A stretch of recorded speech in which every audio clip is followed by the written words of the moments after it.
Hello अस्सलाम वालेकुम। बच्चों, कैसे हैं आप लोग? लास्ट क्लास में हमारी बात हो रही थी इलेक्ट्रोमैग्नेटिज्म के बारे में।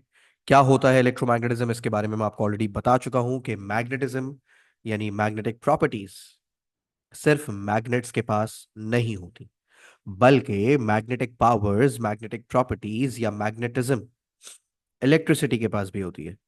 तो ऐसी मैग्नेटिज्म जो मैग्नेट्स पैदा करें, आप उसे कहते हैं सिंपल मैग्नेटिज्म। लेकिन अगर ऐसी मैग्नेटिज्म है जो इलेक्ट्रिसिटी पैदा कर रही है, आप ऐसी मैग्नेटिज्म को कहते हैं इलेक्ट्रोमैग्नेटिज्म। अच्छा, हम क्या करने जा रहे हैं, अब जरा गौर से सुनिएगा।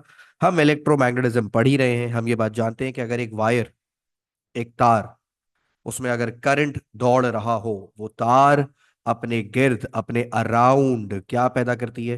वो तार अपने अराउंड मैग्नेटिक फील्ड पैदा करती है। ये मैं आपको पढ़ा चुका हूं। आज मैं आपको थोड़ा सा रिकॉल करवाता हूं पिछली क्लासेस का, और फिर हम आगे चलेंगे।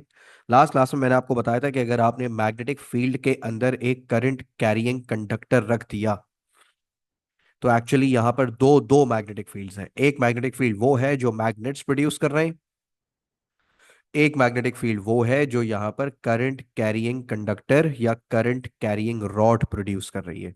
तो actually there are two magnetic fields, और जब दो मैग्नेटिक फील्ड्स एक दूसरे से इंटरैक्ट करती हैं, तो वो दोनों एक दूसरे पर फोर्स लगाती हैं। यानी ये कंडक्टर मैग्नेटिक फील्ड में होने की वजह से मैग्नेटिक फील्ड में फोर्स महसूस करेगा, और उस फोर्स की डायरेक्शन निकालने का तरीका मैंने आपको सिखाया भी था, फ्लेमिंग्स लेफ्ट हैंड रूल, जिसमें मैंने आपको बताया था कि जो तीन उंगलियां हैं, ये जो थंब है, थंब ये कहलाता है फादर, यानी फोर्स, एफ से फादर, एफ से फोर्स। ये इंडेक्स फिंगर है, एम से मदर, एम से मैग्नेटिक फील्ड। और इस फिंगर को मैंने कहा था चाइल्ड, सी से चाइल्ड, सी से current, father mother child, father mother child. ठीक है, ये सारा कॉन्सेप्ट हमने लास्ट क्लास में ऑलरेडी पढ़ लिया था। आज हम क्या पढ़ने जा रहे हैं?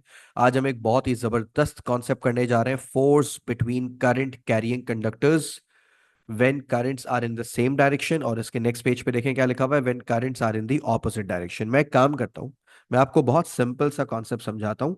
ये नोट्स पे तो आप पढ़ ही लेंगे, मैं आपको अलग से समझाता हूं। ठीक है, फर्स्ट करें, मेरे पास एक मैग्नेट है। क्या है मेरे पास? एक मैग्नेट। और मेरे पास है एक और मैग्नेट। और आप देख सकते हैं कि इन दोनों मैग्नेट्स को मैंने एक दूसरे के काफी करीब रखा हुआ है। मुझे सिर्फ इतना बता दीजिए कि ये दोनों मैग्नेट्स एक दूसरे को क्या करेंगे? Will they attract each other और will they repel each other? जाहिर है आपका जवाब होगा sir, the magnets are going to attract each other, क्योंकि इनके ऑपोजिट पोल्स आमने सामने हैं। और ऑपोजिट पोल्स एक दूसरे को क्या करते हैं? अट्रैक्ट करते हैं। ठीक है। अच्छा, अगर मैं इस मैग्नेट को बहुत दूर कर दूं, बिल्कुल दूर ले जाकर रख दूं, क्या अब भी ये एक दूसरे को अट्रैक्ट करेंगे? तो क्या जवाब होगा आपका?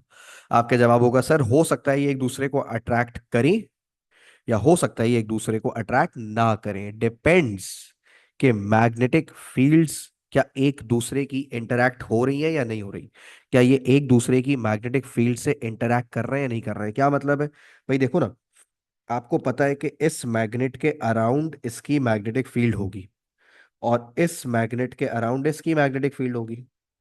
अब आप देख सकते हैं कि ये दोनों एक दूसरे की मैग्नेटिक फील्ड से बाहर हैं, और एक दूसरे की मैग्नेटिक फील्ड से बाहर होने की वजह से ये दोनों एक दूसरे पर फोर्स नहीं लगाएंगे। हाँ, लेकिन अगर मैं इनमें से एक मैग्नेट को उठाकर दूसरे के करीब ले जाऊं, इस तरह करीब ले जाऊं कि इनकी फील्ड्स अब एक दूसरे से इंटरैक्ट करें, ओवरलैप करें, अब ये एक दूसरे पर फोर्स लगाएंगे। You know this concept, right? आप ये कॉन्सेप्ट अच्छे से जानते हैं कि एक मैग्नेट दूसरे मैग्नेट पर फोर्स कब लगाता है। सर, फोर्स सिर्फ तब लगती है जब एक मैग्नेट दूसरे मैग्नेट की मैग्नेटिक फील्ड में हो, उन दोनों की मैग्नेटिक फील्ड्स एक दूसरे से इंटरैक्ट कर रही हो। अब बिल्कुल इसी कॉन्सेप्ट को मैं अप्लाई करने जा रहा हूं एक और जगह पर। फर्ज करें मेरे पास एक रॉड है, rod, I have a rod, या एक वायर कह लें, आई हैव अ वायर, मेरे पास एक तार है। और इस वायर के अंदर करंट दौड़ रहा है और करंट ऊपर की तरफ जा रहा है। मेरे पास एक और वायर है और इत्तेफाक से इस वायर के अंदर भी करंट है और करंट ऊपर की तरफ जा रहा है, यानी दोनों तारों के अंदर जो करंट है वो सेम डायरेक्शन में फ्लो कर रहा है। ओके। और आप ये भी देख सकते हैं कि ये दोनों तारें मैंने एक दूसरे के काफी करीब रखी हुई हैं। अब और से सुनिएगा क्योंकि जबरदस्त साइंस होने वाली है यहां पे। पहले सवाल का जवाब दें। पहला सवाल मेरा आपसे ये है कि क्या ये दोनों वायर्स के अंदर करंट है? आप बोलेंगे जी सर, इन दोनों वायर्स के करंट है, अंदर करंट है। दूसरा सवाल मैं पूछूंगा, क्या ये दोनों वायर्स अपने गिर्द, अपने अराउंड मैग्नेटिक फील्ड पैदा कर रही होंगी? बिल्कुल सर। दोनों वायर्स में करंट है और आपने ही बताया था जिस तार में करंट होता है वो तार अपने गिर्द मैग्नेटिक फील्ड पैदा करती है। उस मैग्नेटिक फील्ड की डायरेक्शन कैसी होगी? सर बहुत आसान है, आपने सिखाया था right hand grip rule. Current ऊपर की तरफ है, थंब ऐसे ऊपर रखेंगे और ऐसे अपनी उंगलियों को ग्रिप करेंगे, और जब हम अपनी उंगलियों को ग्रिप कर रहे हैं तो सर हम साफ साफ देख सकते हैं कि पहली वाली वायर की मैग्नेटिक फील्ड है एंटी क्लॉकवाइज और दूसरी वाली वायर की मैग्नेटिक फील्ड भी है एंटी क्लॉकवाइज। ये दोनों वायर एंटी क्लॉकवाइज फील्ड पैदा करेंगी। कैसी फील्ड पैदा करेंगी? एंटी क्लॉकवाइज फील्ड पैदा करेंगी। सिंपल। क्या इनकी मैग्नेटिक फील्ड्स एक दूसरे से ओवरलैप हो रही हैं, एक दूसरे से इंटरैक्ट कर रही हैं? Yes sir. हम देख सकते हैं कि जो हमने ग्रीन ग्रीन कलर के सर्कल्स बनाए ये मैग्नेटिक फील्ड्स, और मैग्नेटिक फील्ड्स एक दूसरे से ओवरलैप कर रही हैं। एक चीज और बताओ, ये जो मैंने एरो बनाया ना, एरो इस तरह से सर्कल सा, हम कह लेते हैं कि इसकी जो टेल है, टेल एरो की जो दुम है, टेल है, it is representing a south pole. और एरो का जो हेड है, it is representing a north pole. ठीक है। तो इस लिहाज से ये देखो, south pole, south pole, north pole, north pole. तो मैंने यहां क्या किया, मैंने दोनों एरोज, ये जो दोनों ग्रीन कलर के सर्कल वाले एरोज बनाए मैंने इनमें साउथ और नॉर्थ मार्क कर दिया। अब तुमने यहां पे नोट किया कि लेफ्ट वाली वायर का नॉर्थ पोल और राइट वाली वायर का साउथ पोल एक दूसरे के आमने सामने हैं। और तुम अच्छे से जानते हो अनलाइक पोल्स एक दूसरे को क्या करते हैं, अनलाइक पोल्स एक दूसरे को अट्रैक्ट करते हैं। तो ये दोनों तारें भी एक दूसरे को क्या करेंगी, ये दोनों तारें एक दूसरे को अट्रैक्ट करेंगी। सर क्या आप ये कहना चाह रहे हैं कि wire number one wire number two पे फोर्स लगाएगी, उसको अपनी तरफ खींचेगी, और वायर नंबर टू भी वायर वन को अपनी तरफ खींचेगी? यस। मैं यही कहना चाह रहा हूं आपसे, जिस तरह दो मैग्नेट, जब आप दो मैग्नेट्स को एक दूसरे के करीब रखते हो क्या होता है बताओ?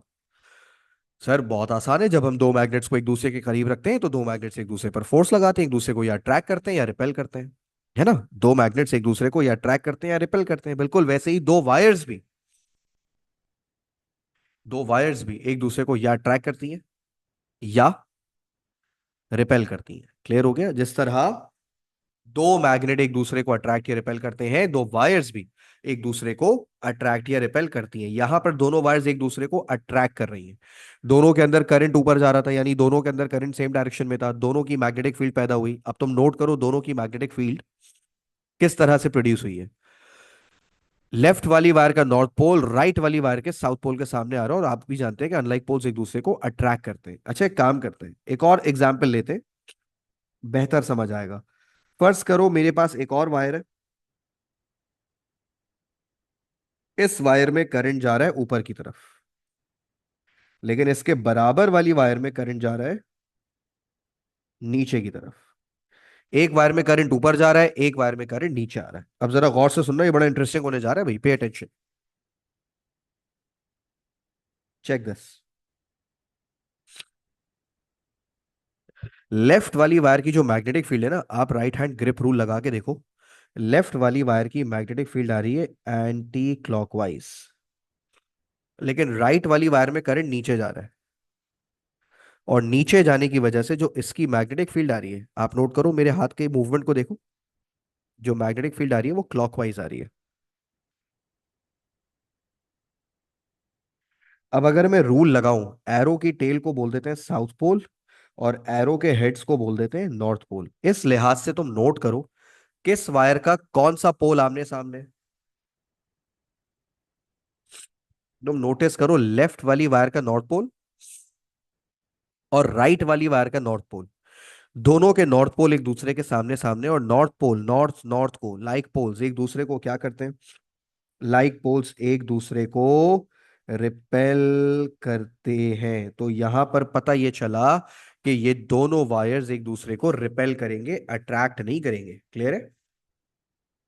The wires are going to repel each other. तो ये दोनों केसेस याद रखो। अगर दो तारे, देयर आर टू वायर्स, और दोनों तारों में करंट सेम डायरेक्शन में जा रहा है, तो ये दोनों वायर्स, इनकी जो मैग्नेटिक फील्ड्स हैं वो एक दूसरे से इंटरैक्ट करेंगी, और ये दोनों वायर्स एक दूसरे को अट्रैक्ट करेंगी। लेकिन अगर एक तार में करंट ऊपर जा रहा है और दूसरी तार में करंट नीचे आ रहा है, ऑपोजिट डायरेक्शन, तो इनकी मैग्नेटिक फील्ड जब एक दूसरे से इंटरैक्ट करेंगी, तो ये दोनों तारें एक दूसरे को रिपेल करेंगी। तो क्या सर हम ये बात कंक्लूड कर सकते हैं कि currents in the same direction attract each other and currents in the opposite direction repel each other? Yes, we can conclude that. Why not?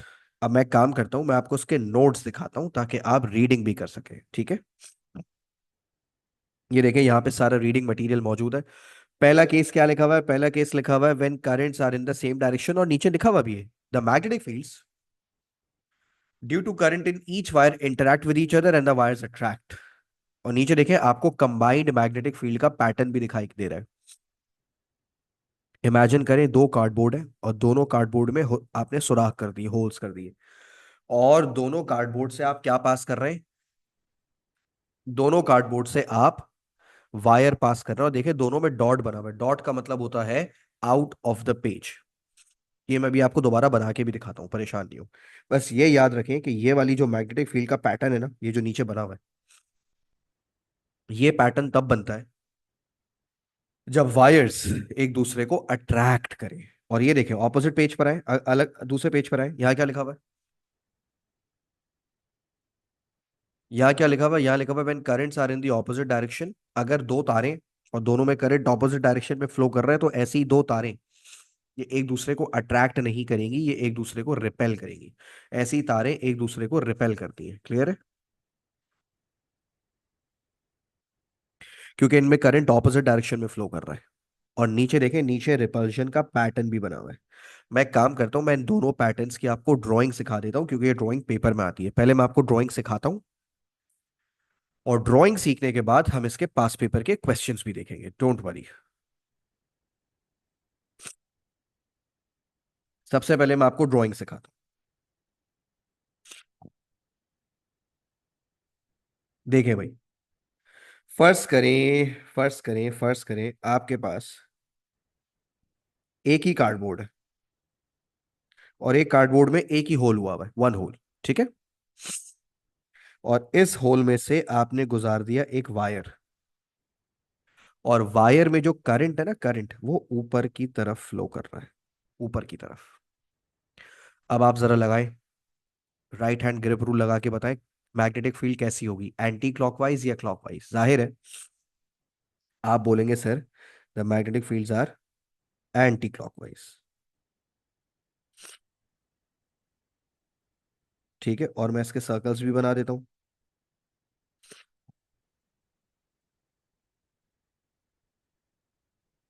ये देखिए, magnetic fields are anti clockwise. Clear है? लेकिन अगर मैं, ये देखिए, एक बड़ा कार्डबोर्ड लूं, और इसमें एक होल करने के बजाय मैं दो होल्स कर दूं, ठीक है,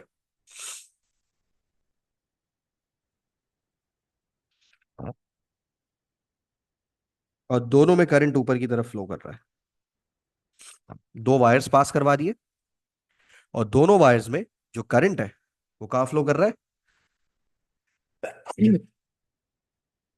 दोनों वायर्स में जो करंट फ्लो कर रहा है वो ऊपर की तरफ फ्लो कर रहा है। अब ये दोनों वायर्स कैसी मैग्नेटिक फील्ड पैदा करेंगे? ये दोनों वायर्स एंटी क्लॉकवाइज फील्ड पैदा करेंगे। ये देखिए,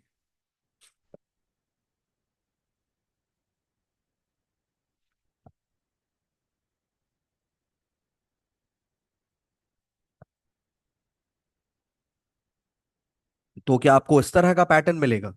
is that what you are going to see? No, that is not what you are going to see, ये रॉन्ग है। अरे भाई, ये दोनों तारें एक दूसरे के करीब रखी हैं। लेफ्ट वाली तार की मैग्नेटिक फील्ड राइट वाली तार की मैग्नेटिक फील्ड से ओवरलैप करेगी, इंटरैक्ट करेगी। और जब दो फील्ड्स एक दूसरे से इंटरैक्ट करती है ना, और जब स्पेशली दो वायर्स एक दूसरे को अट्रैक्ट कर रही हो, तो मैं बताता हूं किस तरह का पैटर्न बनता है। ये मिटाओ, अब मैं तुम्हें सही पैटर्न बना के दिखा रहा हूं, ये देखो। पहला वाला सर्कल तो बेटा जैसे बनता है वैसे ही बना लो, एंटी क्लॉकवाइज वाले एरोज भी बना लो। लेकिन देखो आगे क्या होगा।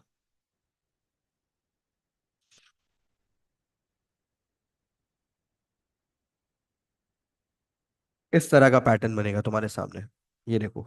और इनके सारे एरोज एंटी क्लॉकवाइज बनेंगे।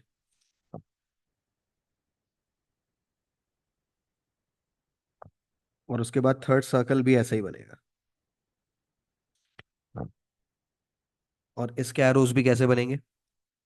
इसके एरोज भी एंटी क्लॉकवाइज ही बनेंगे। क्लियर है?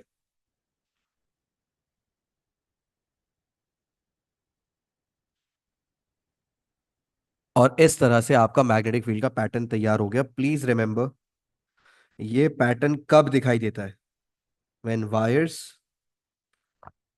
अट्रैक्ट, ये दोनों वायर्स एक दूसरे को अट्रैक्ट करेंगे। ठीक है। अच्छा, मैं इसको यूं भी बना सकता था, I could have drawn the same drawing like this. मैं इस तरह से दिखाता और ऐसे दो डॉट बना देता, क्योंकि डॉट का मतलब भी यही होता है, डॉट का मतलब होता है आउट ऑफ द पेज। क्या मतलब होता है डॉट का? डॉट का मतलब भी होता है आउट ऑफ द पेज। तो डॉट देखकर आप ऐसे, ऐसे पेज से बाहर की तरफ, इनटू द पेज ऐसे होता है, आउट ऑफ द पेज ऐसे होता है। तो देखें आपको उस तरह का पैटर्न दिखाई देगा। ये देखें, पहला सर्कल ऐसे ही बना दे, दूसरा सर्कल ऐसे बनाएंगे, और इनको इस तरह से जोड़ दें। और फिर तीसरा सर्कल जरा दूर बनाइएगा, क्योंकि मैं ऑलरेडी बता चुका हूं, वायर्स से जैसे जैसे आप दूर जाते हैं, मैग्नेटिक फील्ड वीक होती चली जाती है और लाइंस का स्पेस बढ़ता चला जाता है। और अब आप इसमें एरोज बना सकते हैं एंटी क्लॉकवाइज।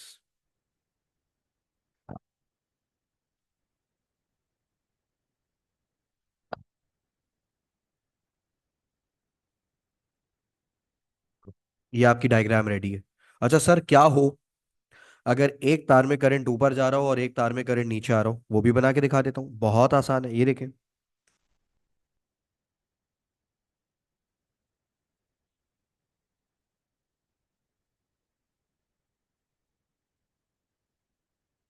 फर्ज करें ये आपका एक कार्डबोर्ड आ गया। कार्डबोर्ड में से दो वायर्स गुजर रही हैं। एक वायर में करंट ऊपर की तरफ जा रहा है, एक वायर में करंट नीचे की तरफ जा रहा है। ठीक है, एक वायर का करंट ऊपर की तरफ है, एक वायर का करंट नीचे की तरफ है। अब जरा सुनिएगा आगे की स्टोरी। एक वायर की फील्ड होगी एंटी क्लॉकवाइज, इस तरह की।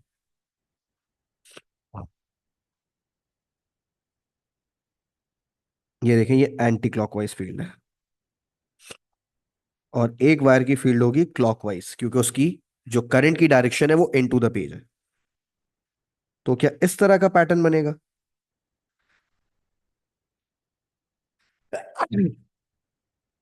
जी नहीं, ऐसा पैटर्न नहीं बनेगा।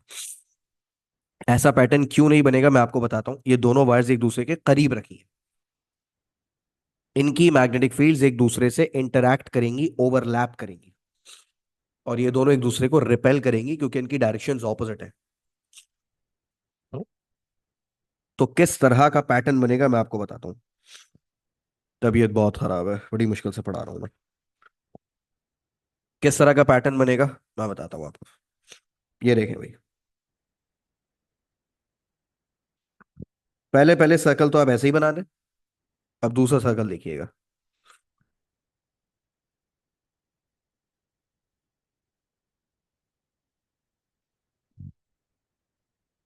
ये थोड़े से दूर दूर बनेंगे, थोड़े ऐसा लगेगा उस तरफ एक दूसरे से दूर जा रहे हैं।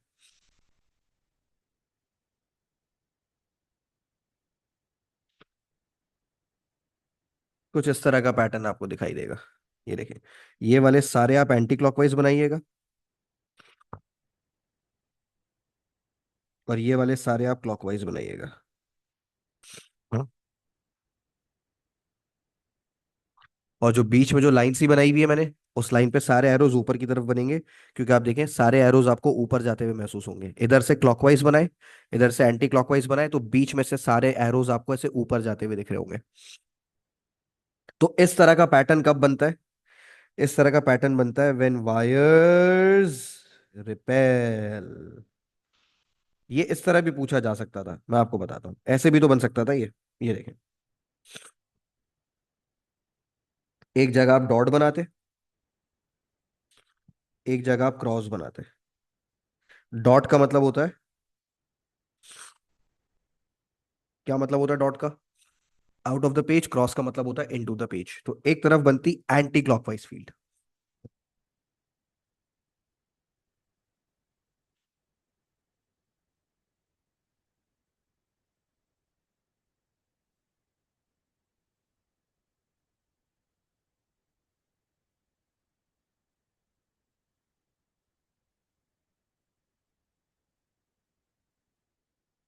ये पैटर्न बनता है भाई जब वायर्स एक दूसरे को रिपेल करते हैं।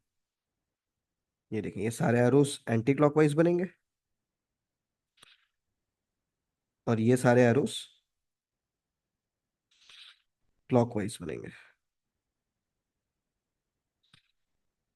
कैसा? ठीक है। अच्छा, यकीनन आप सोच रहे होंगे कि इसके पेपर में सवाल कैसे आएंगे।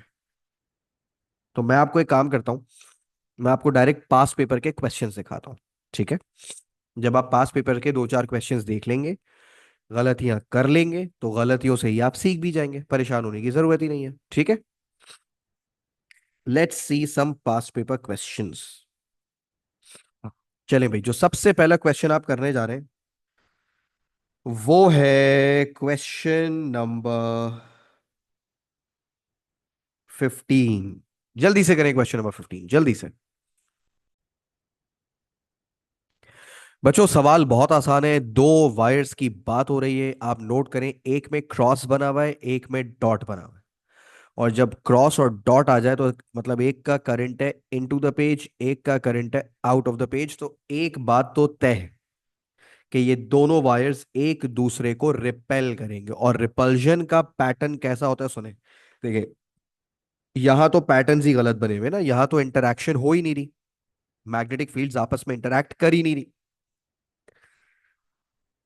मैग्नेटिक फील्ड यहां इंटरैक्ट कर रही है, लेकिन ये इसलिए नहीं हो सकता क्योंकि ये पैटर्न बनता है अट्रैक्शन में।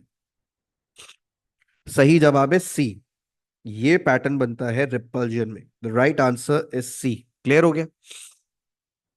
इसको करने के बाद इसी तरह का एक और सवाल करेंगे, ठीक है? Attempt question number 17। सवाल बहुत आसान है। इस क्वेश्चन में तुम्हें दो वायर्स दिए हुए हैं, एक में करंट है आउट ऑफ द पेज, एक में करंट है इनटू द पेज। क्योंकि एक में डॉट बना हुआ है, एक में क्रॉस बना हुआ है, और लिखा हुआ भी है। हर कोई जानता है, हर बच्चा जानता है कि जब दो वायर्स में करंट ऑपोजिट डायरेक्शन में होता है तो बेटा ऐसी सूरत में वायर्स एक दूसरे को रिपेल करते हैं। तो इसमें तो कोई कंफ्यूजन होना ही नहीं चाहिए कि wires are going to repel each other, opposite currents repel करते हैं। दूसरी बात, ये दोनों पैटर्न्स पॉसिबल ही नहीं है, ना ए पॉसिबल है ना सी पॉसिबल है। क्योंकि ये वाला जो शेप है ना, ये वाला शेप कब बनता है? जब वायर्स एक दूसरे को अट्रैक्ट करते हैं। तो शेप ये वाला और ये वाला पॉसिबल है, लेकिन इन दोनों में राइट आंसर कौन सा है वो तुम्हें लगाना पड़ेगा इस तरह से ग्रिप रूल लगाकर। जो डॉट है ना, उसमें अंगूठा आउट ऑफ द पेज रखो। ऐसे अगर तुम स्क्रीन पे देख रहे हो तो आउट ऑफ द पेज रख के ऐसे एंटी क्लॉकवाइज, और इन टू द पेज करोगे तो क्लॉकवाइज। इस हिसाब से जो सही जवाब बन रहा है वो बन रहा है B. B is the right answer. D में अगर तुम राइट हैंड ग्रिप रूल लगाओगे तो तुम्हारा जवाब गलत आएगा। आई थिंक तुम लोगों को इसकी और प्रैक्टिस की जरूरत है। So I am going to show you 3 to 4 more questions. ये देखो,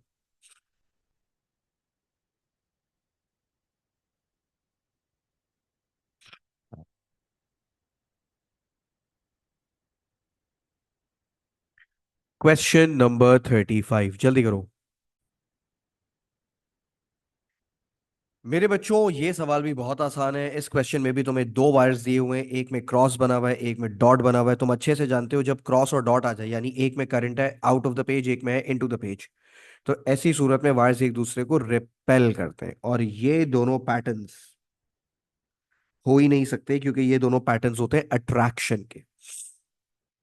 अब रिपल्जन वाली जो डायग्राम है वो एक ही है, और वो कौन सी है? वो है C. So the right answer of this question is C. क्योंकि सी में देखो ना, जो एरोज बने हुए वो बाहर की तरफ बने हुए, वायर्स एक दूसरे को रिपेल कर रही है। एक और क्वेश्चन है, क्वेश्चन नंबर 34। 34 दिखने में मुश्किल लग रहा है, थोड़ा टेक्निकल लग रहा है, बहुत आसान सवाल है, इत्मीनान से पढ़ो। It is a very simple question. दो वायर्स है, एक वायर का नाम है पी, एक वायर का नाम है क्यू। पी में जो करंट है वो नीचे की तरफ जा रहा है, ठीक है, और क्यू में जो करंट है वो भी नीचे की तरफ जा रहा है। इसका मतलब दोनों वायर्स में करंट सेम डायरेक्शन में, और तुम अच्छे से जानते हो, जब दोनों वायर्स में करंट सेम डायरेक्शन में होता है तो दोनों वायर्स एक दूसरे को अट्रैक्ट करते हैं। यानी वायर पी जो है ना, वायर पी वायर क्यू को अट्रैक्ट करेगी। अट्रैक्ट करने का मतलब है अपनी तरफ फोर्स लगाएगी। सो the right answer is D.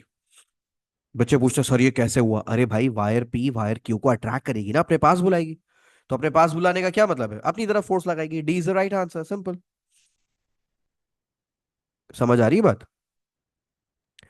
एक और सवाल करवाना चाहूंगा इसी तरह का। क्वेश्चन नंबर 36, जल्दी से करो, कम ऑन। क्या कह रहे हैं यहाँ पे? तुम्हें तीन पेयर दिए हुए हैं, एक पेयर में दोनों तारों का करंट सेम डायरेक्शन में। तुम्हें भी पता है, जब करंट सेम डायरेक्शन में होता है वायर्स अट्रैक्ट। इसमें करंट ऑपोजिट है तो द वायर्स रिपेल, और इस तार में दोनों में करंट नीचे जा रहा है, यानी ये दोनों एक दूसरे को अट्रैक्ट करेंगे। जब करंट सेम डायरेक्शन में होता है वायर्स अट्रैक्ट करते हैं, जब करंट ऑपोजिट डायरेक्शन में होता है वायर्स रिपेल करते हैं। तो इस सवाल का सही जवाब हुआ attraction, repulsion, attraction, and the right answer is B. तो इस तरह से तुम्हें ये वाले क्वेश्चंस हैंडल करने थे। क्लियर है? तो आज की क्लास को हम यहीं तक रखेंगे। Thank you so much. Allah Hafiz.